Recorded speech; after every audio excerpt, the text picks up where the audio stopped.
Hey guys, today we're talking about how the blockchain is being used to redefine fan loyalty in sports. And joining me is Max, the CEO and founder of wCard. How are you today, Max? Thank you, very good. Pleasure to be here today. Thanks for joining me. So I wanted to learn a little bit more about wCard and what you guys are doing when it comes Absolutely. So essentially wCard is a bank for super fans. So we are building a new ecosystem so fans could actually finally access the new level of loyalty and engagement that they are chasing for quite a long time. So we are starting with the sports sector across football, basket, and we are going towards Formula One soon. Okay. Yeah. So tell me what that means exactly, a bank. How are you guys comparable to like a traditional bank that we know? Absolutely, yeah. So we've seen that in the past 10, 15 years, basically, there've been a lot of neobanks around, and they did pretty good the job around doing actually to solving two main problems. Yeah, you're referring to digital banks, right? Yeah. So one of them is making banks faster. So Revolut and 26 Monies, they all did amazing job. Easing access to banking, easing access to money transfers, and this is pretty decent achievement, right, in the banking ecosystem. And another one that really made it cheaper for the customer, right? So you're not ripped off with fees that banks usually apply to your account, and but they missed a pretty big thing, and that's rewards. It's not 10 times rewarding yet. Yeah. And we aim to do just that. So it's a loyalty program. Exactly. Okay, and so you mentioned Revolut. I know wCard is also a physical card, so is it comparable to how a Revolut works when you're doing transfers like that? Exactly, yeah. So we function as a traditional digital bank, licensed out of Sweden, Stockholm, with the ME banking license. So we issue IBAN accounts to 27 European countries right now, and we pretty much have all the basic functionality that you can imagine a bank to have offered to you. And who are your main customers when it comes to like the sports? Okay. So we are partnering now with some of the biggest football clubs from Europe, from Central Europe, Southern Europe, and launching cards with some of the biggest leagues across football. So there's a lot of going on, and we are reinventing this industry because these co-branded cards been around for a while, but most of them don't really provide a new source of income for teams, which is pretty important in these days. And we do revenue share with teams, but also we provide a unique infrastructure for rewards and loyalty programs that we actually tailor-made to each club and to each league. Okay, so it's also a way to fund sports teams. Exactly. In addition to rewarding fans for the loyalty. Yes. Oh, okay, that's interesting. Because I know, at least in the US, there's a few credit cards like Capital One, regular credit cards, so that if you happen to buy sports tickets, then maybe you might get, I don't know, exclusive access to whatever it is. Yeah, or something. we do all kind of exclusive rewards. For example, with wCard members. Like if you have a card of your favorite football club in Europe, and then you can swipe the card and get access to a match day, skip the queue, get a VIP lounge. So you can get access to a match day card. You can skip the queue and get the right to the match day. But also, we partner with socios to provide exciting rewards and utility for the tokens that have been around for a while. Yeah, so can you just tell us a little bit more about socios for our viewers? For sure. So socios, I'm really excited about that. Socios is a great company based out of Malta. They did amazing job for the sport industry in the recent years, and they created these tokens that have been popular across Europe, but not only. And we actually create a utility for their tokens on our cards, so they will provide additional rewards and access to rewards with staking. So you would be able to stake those tokens and get extra benefits like discounts on the merchandise, early ticket access, and much more. Yeah, I remember during the World Cup last year when there were a few teams that had their fan tokens on Socios. Argentina was one of them. So whenever that team would win, like the price would just skyrocket. Exactly. That's still happening in this sector, and we add value to the price increase, not only from the point of new income for the club, but also for the reputational wise, because we provide fans with access to things they've been chasing for a while. Okay, and why do you say that? Why do you think there was a lack for these sports fans? Yeah, so basically existing token industry across sports, it's been very speculative. Nowadays, yes, around gambling, around betting, and recently Tokyo's socios started to develop their public blockchain, and they aim to provide different companies with infrastructure, so we can build on blockchain new utility use cases for the token ecosystem. Okay. And we saw that wCard actually fit pretty well in this area, and decided to build together.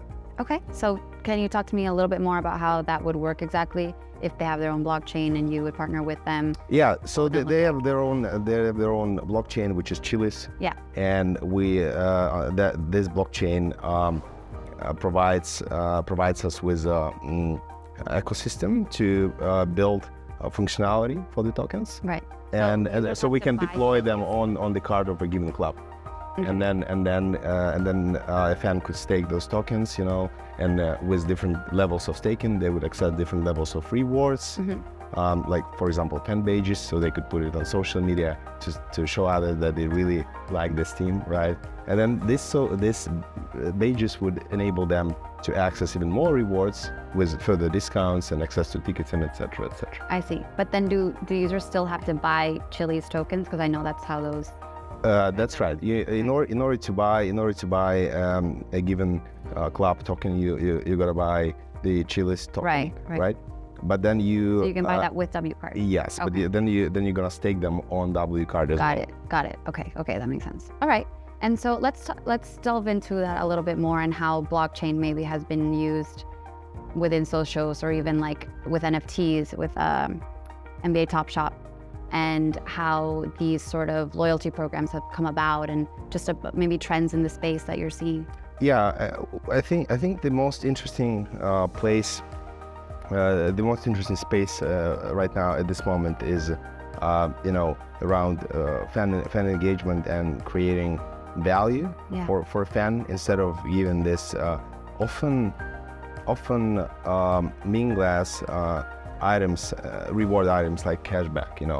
It was been dominant in the industry for a while. Yeah. And I think that companies that aim to replace this existing reward items, with something that aligned with value that they bring to the fans, gonna be extremely successful in this space, but also gonna do a really good thing for the industry, because in the end of the day, it helps a club to monetize their own fan base, to access better talent, better players, to build better arenas. That's all what we want, right? So we're gonna set the industry for the better, and this is the main focus, I think, and the most exciting about what's going on with fan tokens. All right, and then you mentioned you were working with soccer teams, football teams, F1, NBA as well. Correct. I think. Okay, so tell me a little bit more then about F1, because I know a lot of blockchain companies have already sponsored them, like Crypto.com, BigGet, I think, have sponsored teams. So why all of a sudden are these companies so into? Sure. So we have a really unique model that leverages sponsorship access for the clubs and the teams. A big part of that model is that we unlock better sponsorship opportunities with our transactional big data in a very compliant way. So unlike banks and digital banks that mostly own your data, we provide this data on blockchain in a very transparent way to the clubs, so they would have a better picture of their fan and fan engagement overall, together with the token economy, etc. Like and a then they would profile. profile, and then they would pitch it to sponsors, and so they put logotypes and do co-branded card programs, including co-branding loyalty card programs with us, and access a new level of engagement and monetization for their audiences. Okay, I see. And so I assume that you yourself are a sports fan. I do. I'm a sports fan. I'm a fan of Real for many years. Okay, and Real Madrid. That's right. Okay. And then Formula One is also my big passion. UFC I like a lot. UFC? Yeah. Yeah? UFC. Okay. I know the Abu Dhabi UFC matches are always so hard. Yeah, to get for. we're in Dubai for the second week, and this is a great place to be. We saw that a lot of people are chasing actually access to sports, but there is lack of arenas, and engagement. Right. So we want to tap into this opportunity, and build on it, something that the Gulf region deserves. Right. I know Qatar now, because of the World Cup, they built all those stadiums, but otherwise you're right, there aren't that many arenas in the space. Yeah. So, and I think that, raising capital in the end of the day to bring even more exciting things through wCard programs for the region is a big opportunity. Yeah. And this is why I'm here. All right. And then how did you come up with the idea then for wCard? We've been doing this for 9 months, and it was a eureka moment when I was just looking around the card businesses, because we were building. We actually started. We pivoted. We started as a tokenization protocol for stocks and gold, and then I've been looking into cards, and then I've noticed this niche that I found so compelling, and then we started from there, and here we are. All right. So in your 9 months, what have you learned as a founder and entrepreneur? I think my biggest learning was, around people and accessing people, talent, and capital at the right time, at the right place. So the challenges behind Yes. Yeah. So I think the key for any business that aims to breach Web3 and Web2 is to have the people from both, and then gel them together with a bold mission to build on. And this was part of my biggest challenge, and I'm really proud that we're now achieving all of that and more with wCard. Yeah, no, that makes a lot of sense. I think in Web3, everyone's so focused on the vision. Oh, yes, we're in Web3, we're building big things, but then it's like, okay, but where's actually the business model? How are companies making money? And I think that's what people gloss over. Yeah, so when it comes to money, we provide this as a card service on a monthly basis. So our card program is going to start from €10 per month in the country, and then you will be able to upgrade with even better plans, unique plans, premium plans that provide wider services and benefits. Okay, like more rewards? More rewards, but also more cards. So we will be able to have cards of multiple. With our premium plan, you will be able to have cards of multiple clubs or teams that you prefer to have, and then swap loyalty between them, actually. Got it. And so where can you use these cards? So you can use them. We are partnering with Visa and MasterCard, so you can pay with wCard pretty much everywhere in Europe now, in 27 countries. We're issuing for the residents of 27 European countries, but we're soon going to go global to the UK, Canada, Brazil, Argentina at first place, and the Gulf region, of course. Okay. So, but you can use them anywhere in the world. Yeah. Actually, it's just issued for the people from these countries, but you can use them everywhere. Okay, so let's say I'm a Chicago Bulls fan, and I use my wCard, and I'm in Paris. Yeah. And I just buy it to buy baguette or something, or bread or whatever. Yeah. And I would still get some sort of points for that? Yeah, you get not only the points, but also, we help you get a better experience. So on the match day, you would be able to pre-order your drinks, but also tickets. And then if you can make it to a match day, you can put it to the marketplace on the app, and then you don't lose the money, and then you get even more rewards for doing that occasionally, and then feeling so these stadiums would be full of people that actually want to attend. And are there any upcoming announcements that you can share with us about wCard?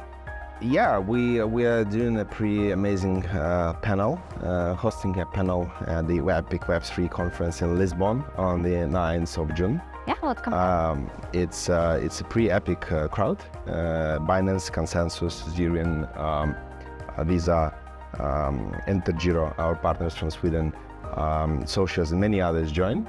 So should you. There is a link available, going to be available in the comment section, and we're going to stream this. I know that we're going to stream this on your Web3 TV. Yes, so you're welcome to join, and we're going to cover this sector in detail. Going to discuss the challenges that fan token industry and payment card, and how payment card can solve them, and wCard in particular. So going to be a lot of interesting things in Web3 and beyond. Okay. All right, that sounds exciting. I can't wait for that. And yes, that is true. Web3 TV will stream the conference live in June. So tune in. And thank you for joining me, Matt. Amazing. Thank you.